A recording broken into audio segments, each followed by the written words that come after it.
June 1st, 2020. The first demonstration I ever went to was an anti-war march on the UN when I was 21 years old.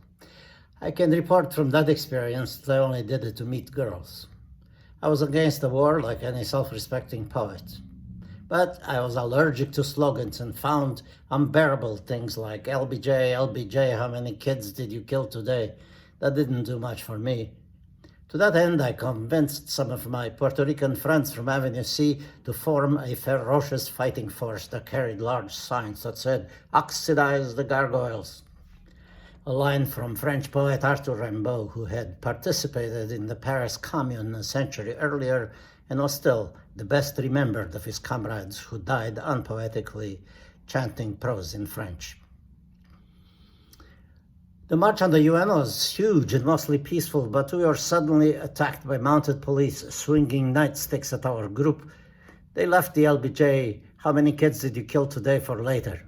They decided that our group of accented rebels chanting "Oxidize the gargoyles" was infinitely more dangerous for being utterly incomprehensible.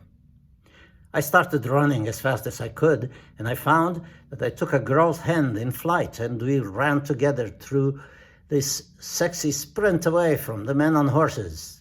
We fell in love, and our only thought was that we must find a place to love one another right away. We did find a tree in a field near Columbia University to hide under, but the field turned out to be a spit of land between two lines of combatants. The police on one side throwing tear gas grenades at students on the other. The students picked them up before they exploded and threw them back at the police. My newfound love and I were soon floating on a cloud of tear gas, running downtown, but found no place for love. Downtown, at NYU, the same battle raged. We ended up at the house of a friend on 10th Street that was an improvised hospital for people who had their heads busted in by the police. They were tended by unlicensed personnel. My new friend ripped up my t-shirt to make bandages, and we parted sadly. The revolution crushed another budding romance. I'm telling this story because I followed closely the current demonstrations on television. There are similarities and differences. The main difference is that people then were protesting a war that sent their brothers and sisters to hell in a proxy war with the Russians to test new war tech. Words like communism, revolution, and freedom were being thrown casually around. In the end, it turned out that those big words didn't serve anybody well. In the long run, the Russians got rid of communism and the rhetoric that went along with it and won the war, and others like it by a long shot. One of their word-challenged puppets rules the United States now. The issues of inequality and racism grew more meaningful, meantime, because without the words, we have only the names of the victims of racism and injustice: George Floyd, Trayvon Martin, Walter Scott. Today's daytime protesters are a much cleaner and nicer group. They believe in nonviolence. Nighttime protesters are another story. The authorities call them outside agitators, communists, and anarchists. We had them in the 60s too.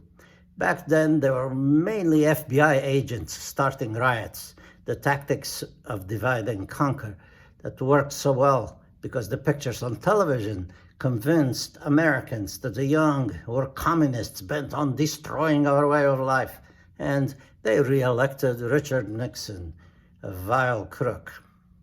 Back then, somebody said, "If Nixon is re-elected, I'm moving to Canada." Well, they say that now too, but Canada, is that any better? I know it's cold.